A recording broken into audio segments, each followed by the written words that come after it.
திருச்செந்தூர் கோவிந்தம்மாள் ஆதித்தனார் மகளிர் கல்லூரியில் 2026-2027 கல்வியாண்டிற்கான மாணவர் சேர்க்கை நடைபெறுகிறது.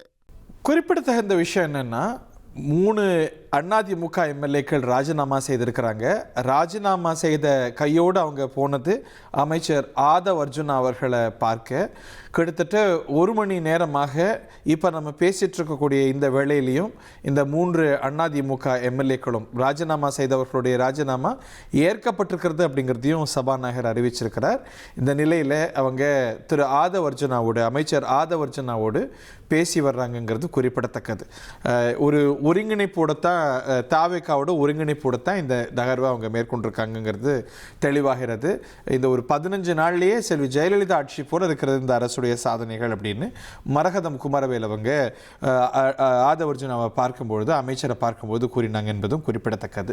ஸோ அடுத்த கட்ட நகர்வு இதை தாண்டி மேலும் சிலரும் இது போல முடிவெடுக்கிறதுக்கான வாய்ப்பு இருக்கா? இவையெல்லாம் அரசியல் களத்தில் கேள்வியாக எழுந்திருக்கக்கூடிய வேளையில் மேலும் விவரங்களோடு மணிகண்டன் இணைந்திருக்கிறார். மணிகண்டன், ஓட்டியம். வணக்கம் ஹரிஹரன். திடீரென ஸ்பீக்கர் அறைக்கு 3 எம்எல்ஏக்கள் வராங்க. ஸ்பீக்கரோட பேச போகிறதா தான் முதல் கட்ட தகவல்கள் இருக்கு. அவர்கள் கையில அவர்களுடைய ராஜினாமா கடிதங்கள் இருக்கு.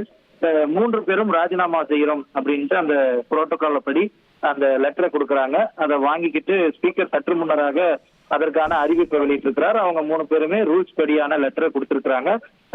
இந்த சட்டப்பேரவையிலிருந்து சட்டமன்ற உறுப்பினர் பதவியை விலகிக் கொள்வதா நாங்க கூறுறோம் அப்படின்ற அடிப்படையில அந்த விலகல் என்பது ஏற்றுக்கொள்ளப்பட்டிருக்கிறது, ராஜினாமா ஏற்றுக்கொள்ளப்பட்டிருக்கிறத பாக்குறோம். கையோட கிரவுண்ட் ஃப்ளோர்ல இருந்து செகண்ட் ஃப்ளோர்ல இருக்கக்கூடிய அமைச்சர் ஆதவ் அர்ஜுனாவுடைய அறைக்கு 3 சட்டமன்ற உறுப்பினர்களும், அதாவது ராஜினாமா செய்த சட்டமன்ற உறுப்பினர்கள், அவர்களது ஆதரவாளர்கள் சேர்றாங்க.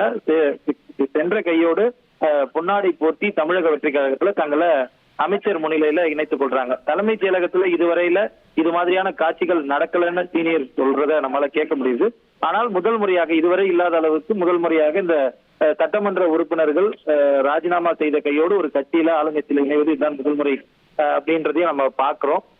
கிட்டத்தட்ட 1 மணி நேரமா அமைச்சர் அறையில அமைச்சரோட ஆலோசனை செய்து வராங்க. முதலமைச்சரை சந்திக்கக்கூடிய திட்டம் இருப்பதாகவும் கூறப்படுகிறது. மரகதம் குமரவேல் தரப்ப இன்னும் சில சட்டமன்ற உறுப்பினர்கள் அணுகியிருப்பதாகவும், தமிழக வெற்றி கழகத்துல இணைவதற்கான வாய்ப்புகள் இருப்பதாகவும் கூட தகவல்கள் கிடைக்கிறது. கிட்டத்தட்ட 1 மணி நேரத்துக்கு மேலாக இந்த ஆலோசனை என்பது அமைச்சர் அறையிலேயே. இந்த 3 இல்லாம மேலும் சிலரோட தொடர்புல இருக்காங்கன்னு சொல்றாங்களா? மரகதம் குமரவேல் தரப்ப மேலும் சிலர் தொடர்பு கொண்டிருப்பதாகவும் அவர்களுடைய கருத்துக்களை சொல்லியிருப்பதாகவும் தகவல்கள் மரகதம் குமரவேல் தரப்புல தகவல்கள் தெரிவிக்கப்படுது. தொடர்ந்து ஏற்கனவே 2 அணிகளாக இருந்த அதிமுக சட்டமன்ற உறுப்பினர்கள்ல சிபிஎஸ் எஸ்பிவி தலைமையிலான குழுல இருந்து 5 பேர் எடப்பாடி பழனிசாமி அவர் நேரில் சந்தித்து அவர்களுடைய ஆதரவை தெரிவித்து விட்டு ஸ்பீக்கர் கிட்ட அவங்களுடைய முடிவை, அதாவது இவங்க 5 பேர் ஏற்கனவே எஸ்பிவி தலைமையிலான அணியில இருந்து இந்த வாக்கெடுப்பின் போது தமிழக வெற்றி கழகத்துக்கு ஆதரவா வாக்களித்திருக்காங்க. அந்த நிலைப்பாட்டில இருந்து மாறி இருப்பதை கடிதம் மூலமா தெரிவித்திருக்கக்கூடிய நிலையில இப்ப இந்த சட்டமன்ற உறுப்பினர்கள் 3 பிரிவுகளா பிரிஞ்சிருக்கிறாங்கன்றதையும் பார்க்க முடியுது. ஒரு புறம் எடப்பாடி பழனிசாமி தலைமையிலான அணியை ஏற்றுக்கொள்ளக்கூடிய சட்டமன்ற உறுப்பினர்கள், ஒரு புறம் எஸ்பிவி சி.வி. சண்முகம் அவர்களுடைய தலைமையிலான அணி. அதுல இருந்து விலகி தமிழக இப்ப சி.வி. சண்முகம் தரப்பு தான் விஜய் ஆதரவு அப்படிங்கிற ஒரு பொருள் அவங்களுடைய செயல்பாட்டுனால புரிஞ்சுது. பட் இன்னொரு தரப்பு அதுல இருந்து எமர்ஜ் ஆகுது. அப்படிங்கும் போது ஒரு பழைய இசைவு இல்லை, இல்ல பழைய நெருக்கம் இல்லை, சம்திங் ஹஸ் கான் ராங் இந்த ரிலேஷன்ஷிப்ல சிவிஎஸ் தரப்புக்கும் ஆளுந்தரப்புக்கும் இடையிலன்னு சொல்றாங்களா?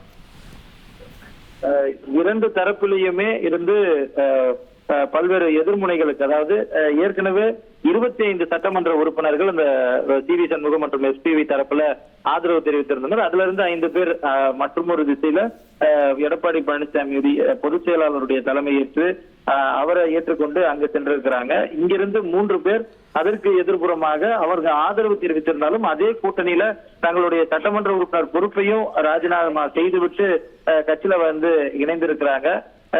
ஏற்கனவே இரு அணிகள், அதாவது அதிமுக இருக்கக்கூடிய 2 அணிகள் இடையே சமாதான பேச்சுவார்த்தை நடந்து வந்ததாகவும் தகவல்கள் தெரிவிக்கிறது.